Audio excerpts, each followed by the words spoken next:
Welcome, friends, and I am grateful to be sitting here in this moment of quietude with all of you wonderful individuals on the path to seeking inner peace. At this age, from 50, 60, and beyond, we have navigated so many turns, haven't we? We have built careers, raised families, and shouldered heavy responsibilities. One could say we have successfully conquered the external world. But now, as the pace of life begins to slow, perhaps for the first time in our lives, we begin to ask the deepest question: have I truly found peace within myself? Do I have a solid, unchanging place to retreat to when everything outside starts to feel shaky? Today, I want to share a secret with you, a secret that is not a complex doctrine or some magical formula, but a truth so simple it is astonishing, preserved for thousands of years in the Buddhist meditation tradition, and now affirmed by modern science. Have you ever felt this way? Even though you have a beautiful home in the suburbs, a good car, a stable retirement fund, or have achieved everything you dreamed of in your youth, there is still a vague anxiety inside, a feeling of never truly being at home, as if you are constantly searching for a sanctuary, a safe haven, but it keeps slipping through your fingers. This is the painful truth that many of my practitioners, especially those who have retired, share. They tell me, "Teacher, I spent my whole life building a physical home, but I forgot to build a home for my mind." When facing illness, the loneliness after children grow up, or the impermanence of life itself, they feel adrift on the open sea without an anchor. We have been taught how to manage money, manage time, and even manage our children. But no one taught us how to manage our internal state when everything external begins to crumble. Our health, our memories, our loved ones. And that is when we feel homeless, isolated even within our own houses. But I want to tell you this, with all the sincerity of a Zen master who has dedicated his life to this search. You don't need to look for that home externally anymore. You don't need to travel to a faraway monastery or spend hours in absolute silence. The home you seek is always available, free of charge, requires no investment, and is completely inviolable. And the key to it is your breath. In the Buddhist tradition, we call it anapanasati, mindfulness of breathing. But I want you to think of it more simply, more intimately. The breath is your home. Why the breath? Because the breath is the only thing that is always in the present tense. It cannot be the past, that breath is gone, and it cannot yet be the future, that breath is coming. When you are aware of your breath, even for a second, you are forcing your mind to return to the now. And the now is where anxiety cannot exist. Peace resides there. This is the point I want to emphasize to the skeptics, to those who always rely on verification. This is not just ancient philosophy, it is modern neuroscience. When we are worried, scared, or angry, our heart rate and breathing become chaotic. Your brain automatically activates the fight or flight mode, the sympathetic nervous system. This response is excellent when facing genuine danger, but it is detrimental when we are simply watching the news. But did you know? The breath is the only conscious steering wheel we have to actively influence this automatic system.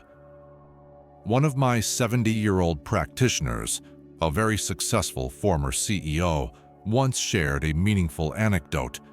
"Teacher, I spent my whole life controlling people and projects, but it wasn't until I learned how to release my breath that I truly gained control over my own anxiety.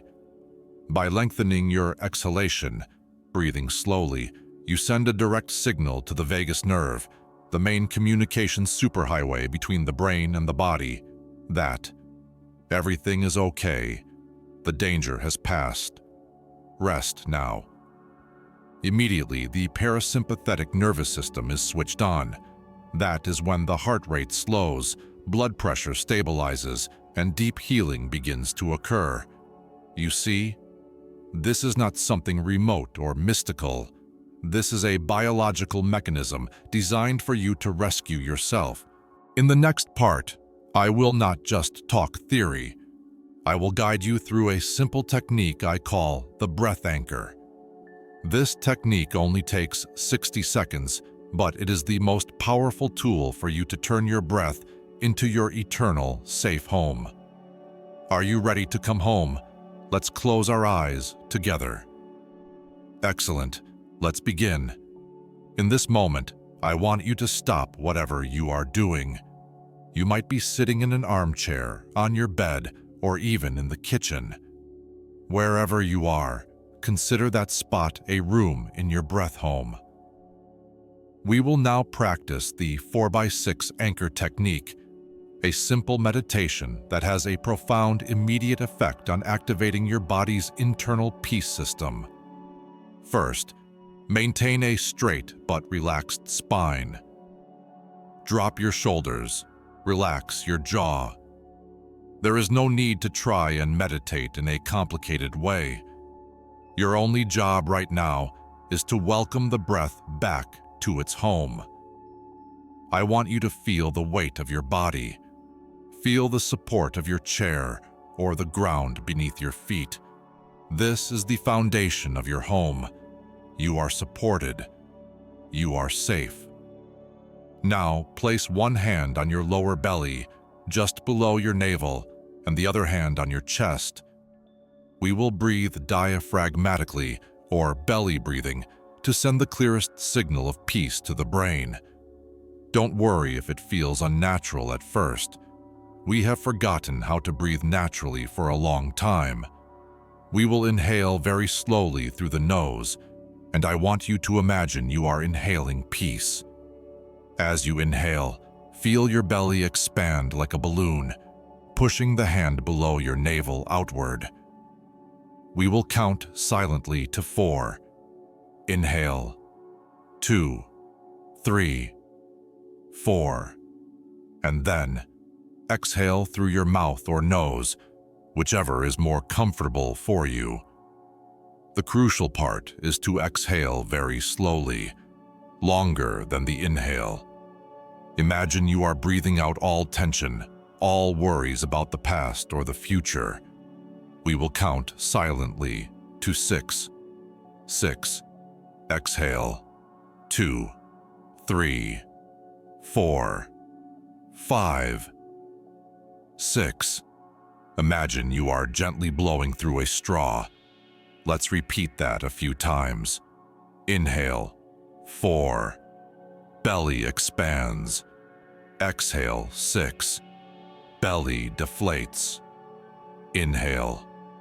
4. Exhale. 6.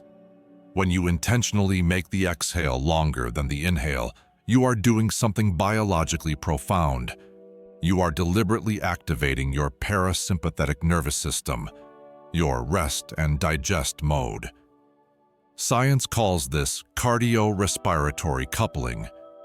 In the language of Zen, we simply call it coming home. One of my students, a retired nurse, once shared this with me.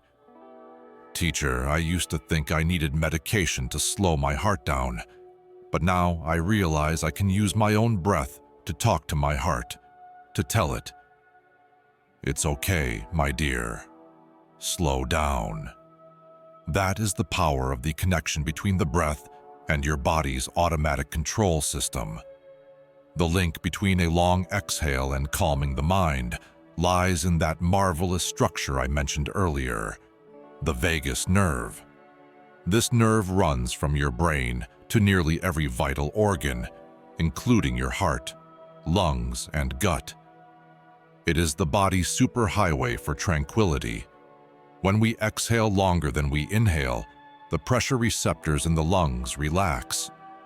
That signal is transmitted immediately via the vagus nerve to the brainstem, which controls the stress response. It's like sending an urgent text message to the body's control center with the message, "Cancel the alarm." All is well. I encourage you to try to extend the exhale just a little bit more. Exhale until you feel your belly almost touching your spine. No straining, just releasing. Feel the relaxation spread through your body. You see, this is the most eloquent proof of the Buddha's teaching. Happiness is right here. It is not in striving to make life perfect, but in your ability to anchor your mind to the present moment. If your mind starts to wander, thinking about dinner, an unmade phone call, or an unpaid bill, do not criticize yourself. That is the mind's job, just as the eye's job is to see. Simply, gently, patiently guide it back to your breath home. Thank the thought for appearing, then softly place your attention back on the in and out flow, to the rhythm of our 4x6. This technique doesn't just help you relax. It is training to increase your nervous system's resilience. It's like lifting weights for your mind. The more you practice the 4x6 anchor, the stronger you build a fortified breath home that can withstand the storms of life's anxieties. I urge you to commit to practicing this 4x6 anchor just 3 times a day. Once upon waking, once before lunch, and once before you sleep. It only takes a few minutes. It is the smallest investment with the biggest returns for your peace. In the next part, we will apply this breath home to confront the biggest psychological challenges of this age, the acceptance of impermanence, the fear of aging, and the heavy feeling of regret. Now take one more deep breath, feel this safety, and open your eyes when you are ready. Welcome back, friends, to this sacred space. I hope you felt a measure of deep peace from the 4x6 anchor practice we just completed. That, my friends, is your home. Now we move to a much deeper topic. Once we have established a safe place to reside, the breath, the next question is, what do we use this home for? In our 50s, 60s, and 70s, we begin to confront the hard truths that youth often avoids. Impermanence. Everything changes. Our bodies change. Our relationships change. And perhaps the most challenging truth to accept is loss. The loss of health, the loss of loved ones, the loss of the social roles we once held so dear. Have you ever found yourself trapped in thoughts of regret? If only I had said those words. If only I had chosen a different path. Or the paralyzing fear of the future. What if I get sick? This is where Buddhist philosophy meets the breath. Impermanence is the very nature of life.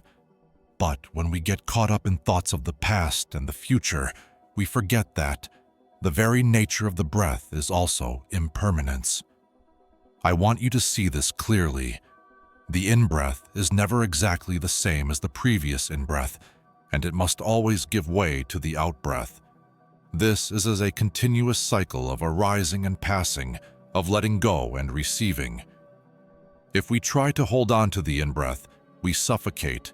If we don't release the out-breath, we have no room to receive the new. This, my friends, is the key to processing regret and fear.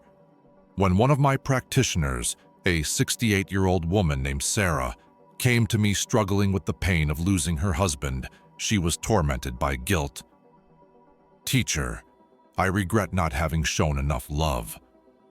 I told her, "Sarah, your regret is an old, stuck breath. You are trying to hold on to something that has passed. You cannot change the past, just as you cannot change the breath that has already left your body. But you can do one extraordinary thing. You can choose to take a new breath. The in-breath is a new beginning. The out-breath is the letting go." Now, let's practice a short exercise together, which I call breathing away regret. Gently close your eyes. Inhale slowly. As you inhale, allow your mind to name any regret, any burden you are carrying. Welcome it like an uninvited guest, without judgment. And as you exhale, lengthen that breath and quietly tell yourself, "I let go. I accept the impermanence of that moment." Inhale. Acknowledge the regret. Exhale. Let go and accept. Modern neuroscience calls this act reframing. We are using the breath to create a safe space between the stimulus, the thought of regret, and the reaction, the suffering. When you focus on the breath, you are not erasing the memory. You are transferring that memory from the amygdala, the brain's fear center, to the prefrontal cortex, the center of reason and calm. You are telling your brain, this information is data, not a present danger. The acceptance of impermanence, practiced through the breath, is the root of healing. It teaches us that our home is not our external circumstances, our body, our possessions, our roles. Our home is our capacity to renew ourselves with every single new breath. Imagine you are standing on the beach. The ocean waves are the emotions and events of your life. You cannot stop the waves, but your breath home is the stable sand beneath your feet. No matter how powerful the waves, you always have a place to stand. This is especially crucial as we face the fear of death. Death is the ultimate letting go of this current breath. If we learn to gently release every out-breath, we are gently preparing for the biggest letting go of all. I want you to bring this breath awareness into your daily life. When washing dishes, notice the in-breath and the out-breath. When driving, slow your breath. Make life a continuous series of moments returning to your home. Don't just live in your breath home when you meditate. Live there, breathe there, even when you are laughing, crying, or arguing. You can change how you interact with everything by changing how you breathe. Remember this: peace of mind is not the absence of a storm, but the ability to anchor oneself right in the middle of the storm. In our final and most crucial part, we will discuss how the breath as home becomes a source of wisdom and compassion for you to extend this peace to those around you, particularly your family and community. Welcome back, friends, to the final segment of our journey exploring the breath as home. In the previous 3 parts, we learned how to set the foundation, practice the 4x6 anchor technique, and use the breath to dissolve the burdens of impermanence and regret. Now, we address the most profound question: how can my inner peace enrich the world around me? Buddhist meditation is never solely about your personal tranquility.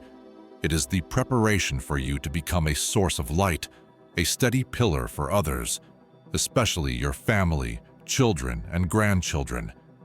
At this stage of life, our role is no longer the doer or the earner, but the being, the embodiment of stillness and wisdom. I want you to imagine this. When you are stressed, your breathing is shallow and rapid. That rushed breath doesn't just affect you, it creates an energetic field, a vibration of anxiety around you. Conversely, when you slow your breath, when you are truly at home within your breath, you radiate a quiet peace. This is what scientists call vagal resonance. The nervous systems of those around you naturally tune in to your calm state. One of my practitioners, a 75-year-old grandmother, shared that she used to feel pressured to cook and organize perfectly whenever her family visited. She would be stressed, and the children would become irritable. After practicing the breath anchor, she changed her approach. Whenever someone walked in, she would simply pause for 1 second. Inhale, 4, and exhale, 6. She didn't have to say a word, and the miracle happened. She shared, "Teacher, my grandchildren started playing harmoniously on their own. My daughter told me, 'Mom, I feel so good just being around you.' This wasn't because she changed her external actions, but because she changed her internal state. She brought the peace of her breath home out to serve." This is when the breath as home becomes compassion, karuna. Compassion is not just feeling sorry for someone. Compassion is your ability to be there, fully and steadily, when others are in distress. When your child is worried about their job, you don't have to provide the solution. You just need to breathe slowly and be present with your stillness. You are silently telling their nervous system, Mom/Dad is steady. You are safe too. That is a priceless gift of healing that money cannot buy. So, how do we practice this wisdom and compassion? I want you to expand the breath anchor exercise into your own community meditation. Every morning, after doing the 4x6 anchor, dedicate the last 3 breaths to intention. The first breath, wisdom. Inhale. I am aware of the peace I hold. Exhale. I wish this peace to guide all my words and actions today. The second breath, compassion. Inhale. I am aware of any suffering my loved ones are enduring. Exhale. I send the stability of this breath home to them, helping them endure. The third breath, connection. Inhale. I am aware that we are all interconnected. Exhale. I commit to living this day as an embodiment of kindness and presence.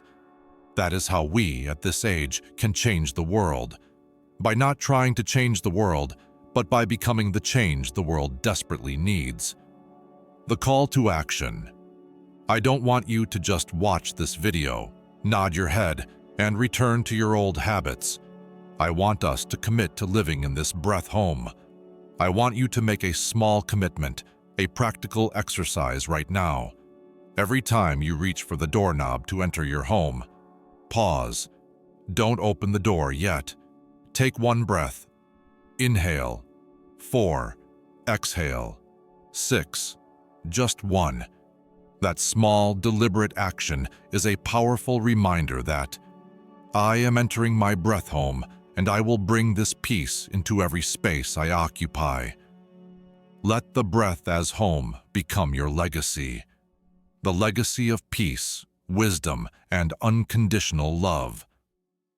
If you found meaning in this video, if you felt that connection between your breath and your nervous system, I urge you, please share this video immediately. Share it with your children, with your peers who are struggling with anxiety. Let's build a community where everyone knows they always have a safe place to return to. Please hit the like button so I know this message resonated with you, and don't forget to subscribe to continue this meditation journey with me. Thank you for allowing me into your space today. I believe you have everything you need to live a peaceful and meaningful life. Remember, the breath is home. Come home now. Be well.